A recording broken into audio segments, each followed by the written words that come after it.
El cuarto ponente de hoy es don Rafael Tejado Borja, que nos hablará de las compañías de artilleros de Badajoz, un siglo de historia artillera extremeña. Rafael Tejado es coronel de artillería y entre sus titulaciones destacan doctor en historia y máster en métodos y técnicas avanzadas de investigación histórica por la Universidad Nacional de Educación a Distancia. Es especialista universitario en historia militar por el Instituto Universitario General Gutiérrez Mellado, de la UNED. Es autor de una decena de trabajos historiográficos versados en la historia militar en el siglo XVIII y en el estudio de la historia de la artillería, poliorcética y fortificación. En su ponencia de una serie de compañías independientes de artilleros que durante el periodo de 1735 a 1835 pervivieron sucesivamente en la plaza de Badajoz y prestaron su servicio no solo en la capital pacense, sino en otros puntos de la frontera luso-extremeña y más allá. Rafael. Muchas gracias, Fernando. Bueno, buenas tardes. Muchas gracias por su asistencia y, por supuesto, muchísimas gracias a la asociación por haber considerado que este trabajo que he desarrollado durante unos meses era merecedor de ser presentado en estas sesiones. Bueno, como la esencia de esta exposición va a ser, de esta ponencia, no les voy a contar el artículo entero, no les voy a dar todos los datos. Únicamente les voy a dar estas pinceladas que pueden ver aquí en la agenda, una breve introducción, luego les comentaré cuáles son las fuentes en las que está inspirada o apoyada la ponencia y luego ya entraremos en lo que es el origen y la evolución de estas compañías, un detalle fundamental en ellas que fue la venalidad en su gestión, luego cómo, como ha adelantado Fernando Ortiz, cómo en ocasiones se llegó a proyectarlas fuera de Extremadura. Luego hablaré de una figura un tanto mítica y legendaria como es el capitán Fariñas, que puede que a alguno de ustedes le suenen, y terminaré con unas pequeñas conclusiones que cerrarán todo. Como digo, no voy a entrar en grandes detalles. ¿Cómo nace en mí esta inquietud por saber que existieron unas unidades de artillería específicamente de aquí e independientes, que no pertenecían a ningún regimiento? Bueno, pues ya el otro día pensando, me temblaron un poco las piernas porque recordando me di cuenta que hacía 25 años que había aparecido yo por aquí, por esta ciudad, 25, destinado a mi querido grupo de artillería ATP-11. Entonces recordaba que cuando se hablaba del historial de la unidad y demás, se hablaba de dos ramas, la rama madrileña y la rama extremeña. Y se hablaba de eso, de que procedía de la fusión de dos unidades. Bueno, pero no llegaba a retroceder excesivamente en el tiempo y moría cuando en Mérida había un regimiento de artillería, pero más atrás no retrocedía en el historial. En puridad era así, No podemos inventarnos nuestros antepasados, no podemos crearnos como...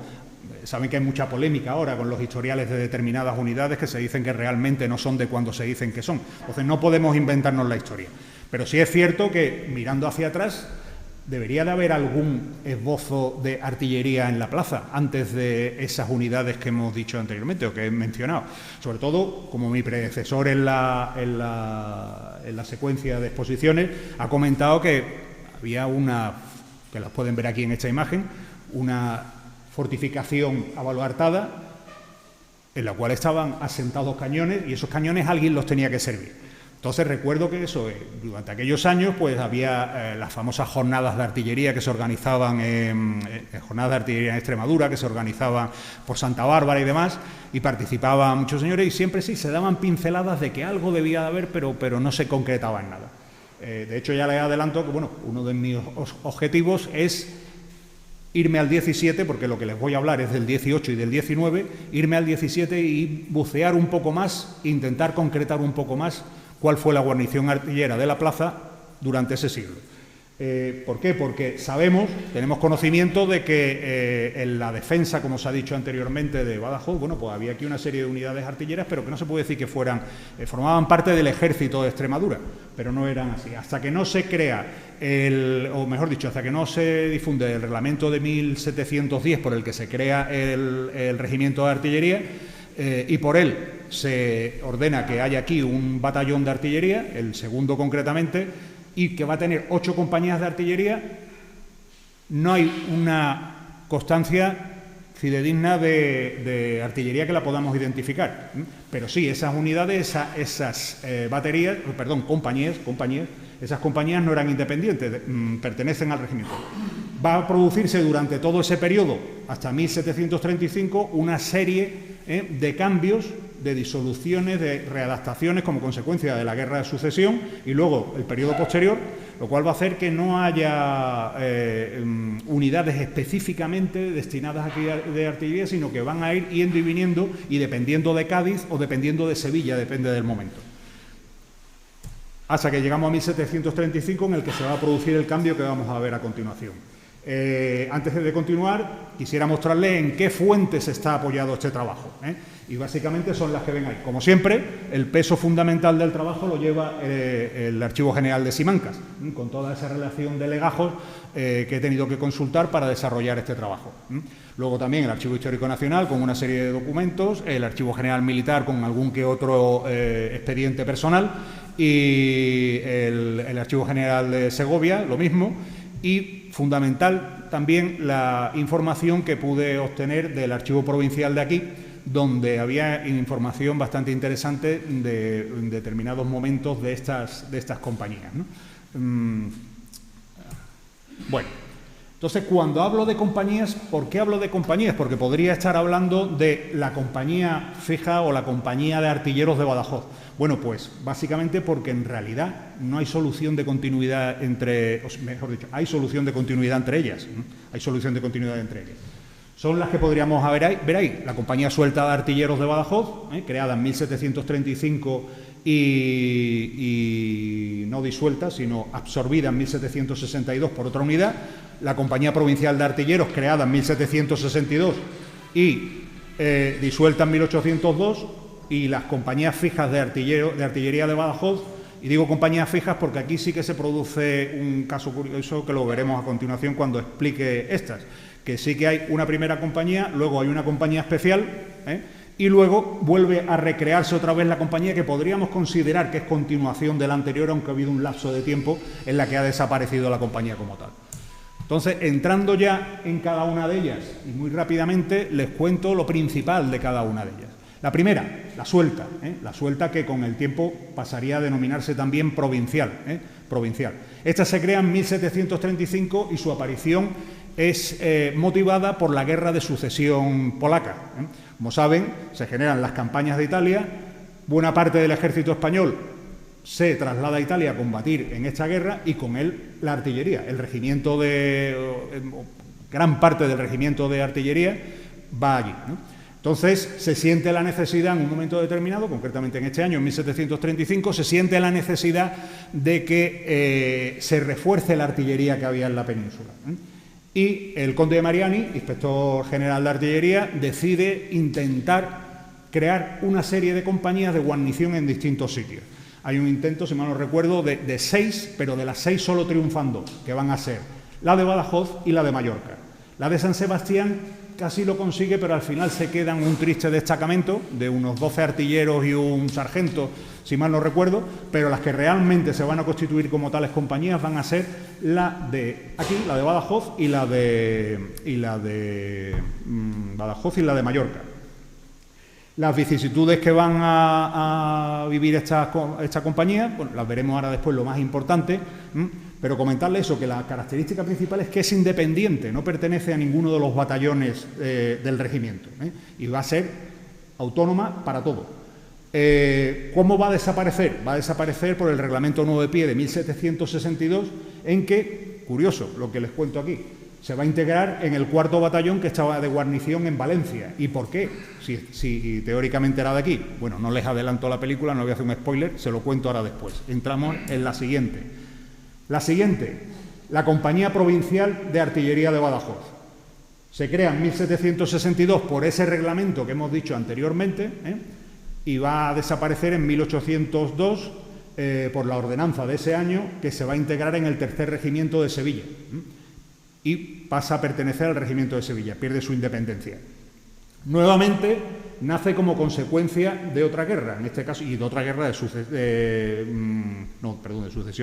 Va a nacer como consecuencia de la Guerra Fantástica. Saben que es esa fase final de la Guerra de los 7 años en la que España, aliada con Francia, invade Portugal. Entonces, ante la necesidad de defender Badajoz de una posible agresión portuguesa, bueno, pues se crea esta unidad que podrían pensar ustedes, bueno, ¿y por qué no hace el servicio la compañía anterior que desaparece en 1762? Bueno, porque no estaba aquí, no estaba aquí. Entonces se crea esta nueva unidad y va a ser la que va a prestar servicio no solo de guarnición, sino de un poquito más durante ese periodo de tiempo que vemos ahí arriba, de 1762 a 1802. ¿Quién la sucede?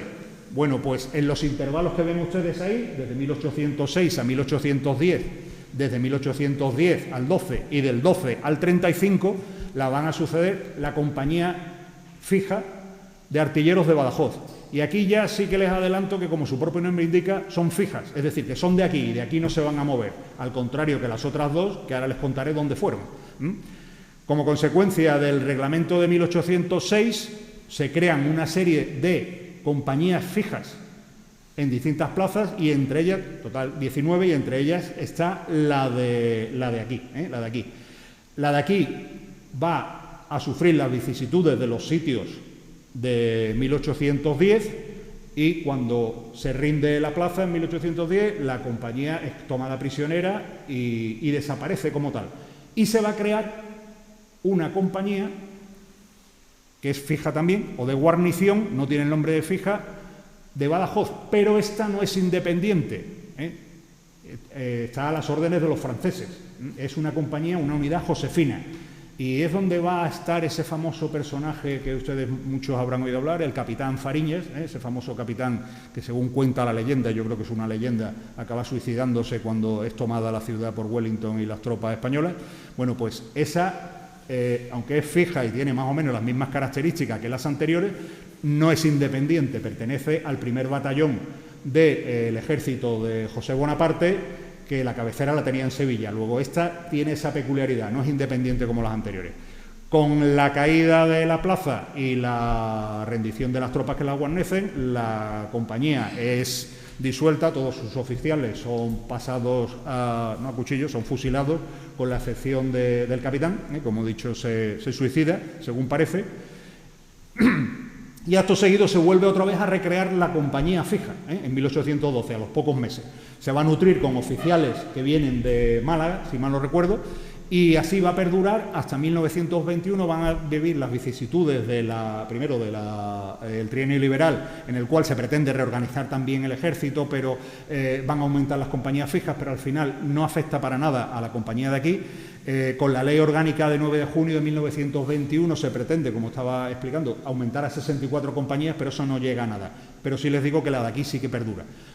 Después de la disolución del ejército por Fernando VII en 1823, cuando empieza la década absolutista, poco después sí es disuelta la unidad, pero se recrea nuevamente con mucha rapidez. Y el decreto de 31 de mayo de 1828 va a recrear otra vez 10 compañías fijas, entre las cuales va a estar la de Badajoz también, no se pierde. Pero sí que va a desaparecer por motivo contrario, o similar, mejor dicho, perdón, similar al que las otras aparecieron. Las dos primeras, la suelta y la provincial, les recuerdo que nacieron como consecuencia de las necesidades de sendas guerras, y la fija de Badajoz va a desaparecer como consecuencia de otra guerra, que es la primera guerra carlista. Cuando estalla la guerra, se reorganiza el ejército, y entre las cosas que se ve es la necesidad de incrementar la fuerza de la artillería, y para ello se tira de las compañías fijas de guarnición, y eso origina que desaparezca como tal la compañía fija de Badajoz. Bueno, les he comentado que hay un detalle fundamental y muy curioso que he podido encontrar en la organización de estas compañías, sobre todo de las dos primeras, de la compañía suelta y de la compañía fija, y es la venalidad en su organización. Es decir, que los empleos de los oficiales fueron vendidos. Eso era una práctica común en los sistemas de reclutamiento. El sistema de reclutamiento por asiento o por levas privadas era muy común tanto en el 17 como en el 18, sobre todo en el 18 en la organización de las unidades de maniobra, es decir, infantería y caballería, los regimientos y sobre todo en las tropas extranjeras, pero no era común en la artillería. Normalmente se vestían las unidades de otra forma. Sin embargo, estas dos compañías, la de Mallorca y la de Badajoz, en un primer momento, en 1735, firman un asiento con el rey por el cual se compromete el capitán de la de aquí, que era José de Jerónimo, un italiano, afincado ya en España, sin experiencia ninguna en artillería. El hombre firma un contrato con el rey, se compromete a organizar la compañía con 100 hombres, vestirla, armarla y prepararla a su costa, y una vez que la tuviera lista la ponía al servicio del rey. Pero las patentes, es decir, los despachos, las patentes de los dos oficiales que tenía, del teniente y del subteniente, se las daba al rey firmadas, pero en blanco, para que él las vendiera, y con eso sufragaba el gasto que a él le había supuesto esta organización. Una curiosidad total en lo que es la artillería. Lo mismo se va a producir con la siguiente compañía, la provincial de 1762. También el capitán corre con los gastos de organización de la compañía y al final vende las dos patentes del teniente y del subteniente, una por 18.000 reales y la otra por 12.000, con lo cual va a sufragar el gasto y además consigue tener incluso una pequeña reserva. Ya les digo que esto es una curiosidad y una novedad en lo que es la organización tradicional de la artillería.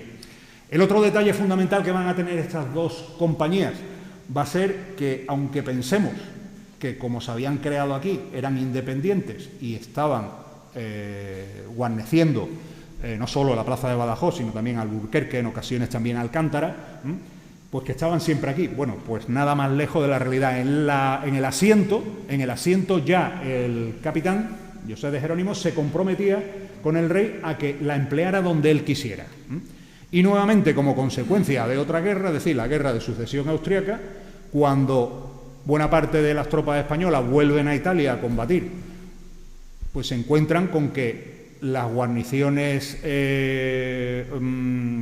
sobre todo costeras, pues estaban un poco flojas de unidades. Y entonces se decide enviar inicialmente la compañía a Valencia y desde allí un teniente, o el teniente, mejor dicho, veremos que había un teniente y un subteniente. El teniente, con 20 artilleros, se incorpora a Italia a participar en las campañas de Italia, con la mala suerte de que es cogido prisionero 2 veces, vamos, un pequeño desastre, al final retornan, algunos artilleros desertan, vamos, una novela. Vuelven y en ese periodo se ha promulgado el reglamento de la plaza de Orán, el 10 de noviembre de 1745. Por ese reglamento se reorganiza toda la guarnición de Orán y entre ellos las dos unidades que tenía que haber de artillería, una de minadores, que los minadores eran artilleros, y otra de artilleros.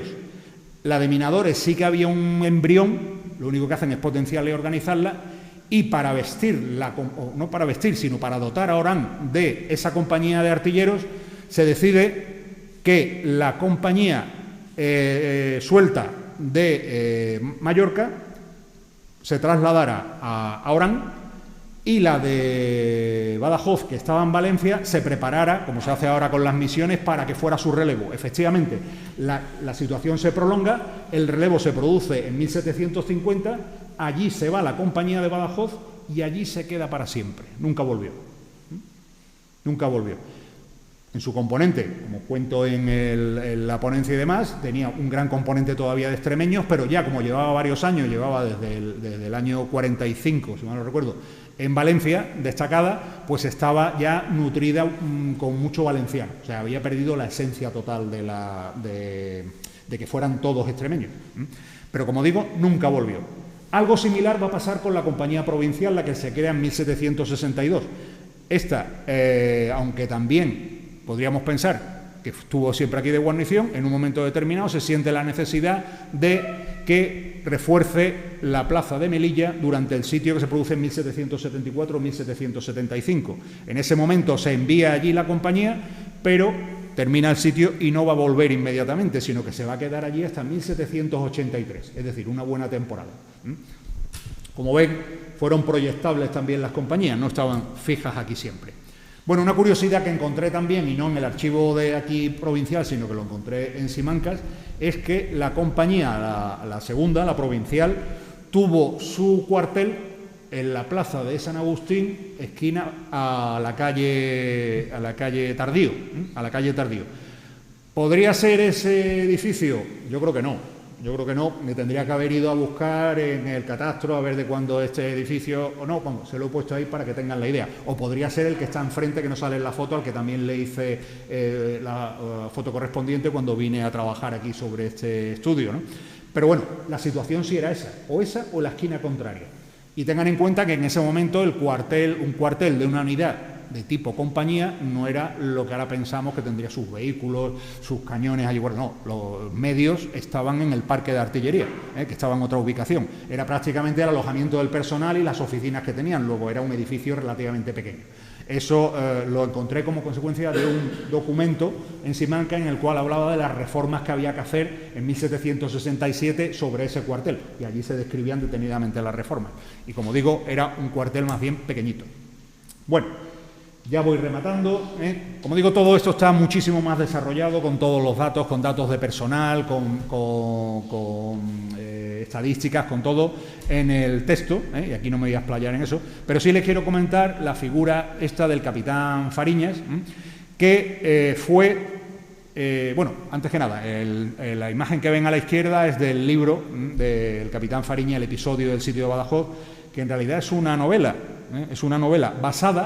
basada en el estudio que hace de la defensa Jean-Baptiste Lemaire, que era el jefe de las fortificaciones, el cual hace un relato durante el sitio y habla del capitán Fariñas y habla de cómo fue el sitio. Y ahí cuenta cómo teóricamente porque él no lo vive, sino que se lo cuentan, Fariñas, cuando se rinde la plaza, mientras que el resto de los oficiales de artillería josefinos son entregados por Wellington a las tropas españolas y son todos fusilados, sabiendo lo que le iba a pasar, pues dice que decide suicidarse, se agarra a un mortero y él mismo prende fuego al mortero y se destroza. Bueno, es el único sitio que lo cuenta este hombre, pero digamos que no es una fuente primaria, es una fuente secundaria, puesto que a Lemaire se lo han contado, él no lo ha vivido. Luego, yo creo que es un poco leyenda, ¿qué quiere que les diga? Es un poco leyenda, que lo hace más bonito todo esto, sobre todo para la novela. Pero la novela tiene un pequeño detalle que, para mi gusto, no sé, a lo mejor podría ser, pero no me acaba de convencer, que es que en todo ese entorno del sitio y la defensa de Badajoz, donde está Fariñas mandando la compañía, bueno, se me ha olvidado decir que Fariñas es el primer teniente jefe, porque la compañía fija, creada en 1806, su jefe era un teniente, no era un capitán. Y el primer jefe es Fariñas. Como teniente. Asciende a capitán en 1808 y entonces pasa a hacerse cargo del detal de artillería de la plaza, es decir, de la administración de la artillería de la plaza, de la oficina de administración. Y cuando es tomada la plaza por los franceses, después del sitio de 1810, él se pasa a las fuerzas francesas y le dan el mando de la compañía. Lo que pasa es que la compañía estaba muy cortita, con esto les estoy contando toda esta historia porque a la derecha pueden ver la hoja de servicios, la única hoja de servicios que existe hoy por hoy, que yo por lo menos he podido encontrar, de este hombre. ¿Por qué lo cuento? Porque en el preámbulo de esta novela, que lo hace Jacinto Marabel, cuenta que podría existir este hombre. Existió. La hoja de servicio la tienen ustedes ahí al lado y todo esto que les he contado figura en la hoja de servicio y en las distintas fuentes que he manejado, ¿no? O sea, este señor existió, pero lo que no cuadra, por ejemplo, la novela, un pequeño detalle anecdótico que les cuento, es que en toda la historia del sitio, pues hay una historia de romance, de que este hombre corteja a una chica, a una señorita de aquí, de la plaza, que también hay un francés, un lío amoroso. Bueno, 1810, cuando este señor, o cuando transcurre esta noticia, este hombre tiene ya 58 años. Yo creo que no estaba para mucho ligoteo con una... Aunque bueno, los tiempos cambian, ¿no? Pero podría ser, pero... Quiero decir que la novela está un poquito desubicada, Está un poquito desubicada. Y, por supuesto, su hoja de servicio recoge una serie de cosas. ¿Por qué? ¿Por qué no hay información más reciente de este hombre? Porque esa hoja de servicio que ven ustedes ahí en la imagen es de 1804, si mal no recuerdo. ¿Por qué? Porque por Real Decreto de la Regencia, o de las Cortes de Cádiz, mejor dicho, de 12 de julio de 1812, se decreta que todo lo que se capture, todo lo que se obtenga, todo lo que se saque de las tropas josefinas, se destruye. Las banderas capturadas en los combates, las documentaciones, todo. Y entonces, para que no se quedara huella de ellos, como eran unos traidores y eran hijos malditos de la patria, pues había que hacerlos desaparecer.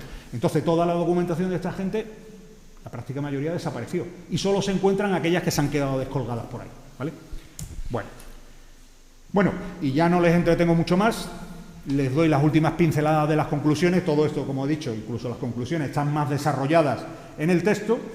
Y lo fundamental de todo es que estas fueron unidades independientes, que ha sido un poco el objeto del estudio. No pertenecían a ningún batallón, a ningún regimiento, sino que eran independientes de la plaza, eran compañías, compañías independientes. También, en ese ciclo histórico que les he contado, desde 1735 hasta 1835, de casualidad, que son justo 100 años, son independientes entre sí. Ninguna se creó, ninguna se creó en base a la anterior. Ninguna.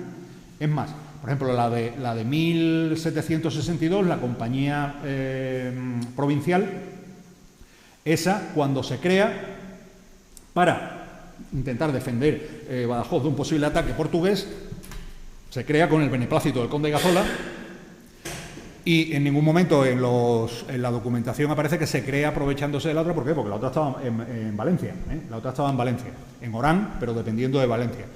Y es más, termina la guerra, pasan los años, no muchos, pasan 6 años, y cuando se reorganiza otra vez un poco el cuerpo, empiezan a pedir documentación y demás esta compañía, y Gazola cree que la compañía ha desaparecido como al finalizar la guerra. Él cree que no ha asistido, y ahí hay un rifirrafe y él no reconocía a los oficiales como oficiales de artillería, no lo reconocía, independientemente de ese problema que genera el siguiente punto, que es la venalidad en sus inicios, la venalidad, que al comprar las patentes, al comprar los destinos, los empleos, durante los primeros años, tanto de aquella primera de 1735 como la de 1762, el nivel de profesionalidad de los oficiales dejaba bastante que desear.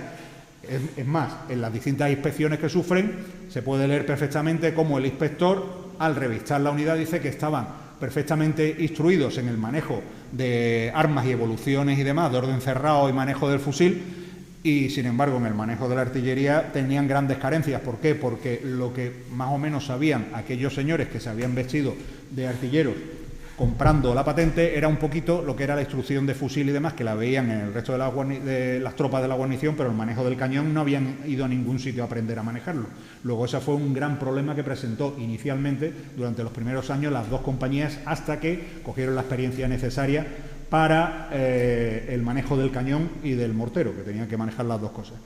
Luego, la otra conclusión fundamental, que ya se lo he contado, es que si bien pensamos, o podríamos pensar, que inicialmente estaban ligadas al terreno, en absoluto, lo han visto ustedes que no, nunca estuvieron ligadas al terreno.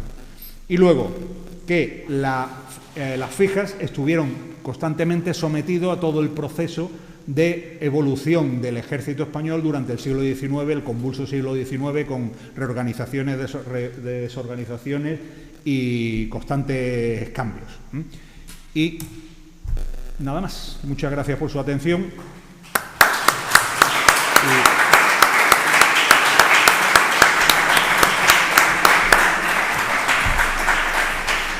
Muchas gracias, Rafa. Aunque luego tendremos la fase de preguntas, te quería hacer un comentario muy breve, vamos bien de tiempo. Tenemos un trabajo en la Asociación Alfonso IX muy interesante dedicado a las bodas de Fernando VI que se hicieron aquí en Badajoz, sí, en 1729, un poquito antes de que empiecen las compañías tuyas artilleras.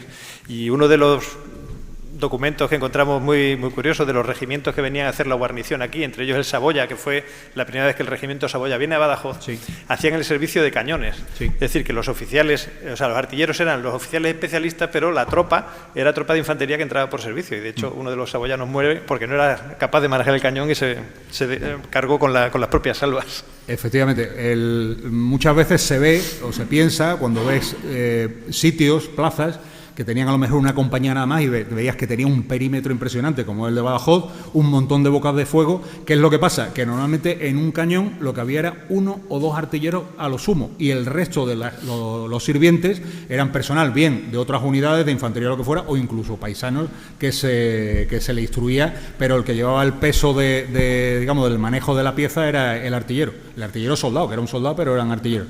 Y precisamente en las bodas uno de los detalles, vamos, lo cuento en las bodas de Fernando VI, cuando viene en 1729, como la guarnición en ese momento ya era muy escasa de artilleros, tienen que venir la compañía de Ciudad Rodrigo a apoyar para tirar las salvas. Cuando entra el rey y la reina, entran por las puertas de Badajoz, tienen que acudir artilleros de otras plazas para hacer las salvas de honor. Bueno, nada, eso lo dejamos para el trabajo de la siguiente jornada. Rafael, gracias. Gracias.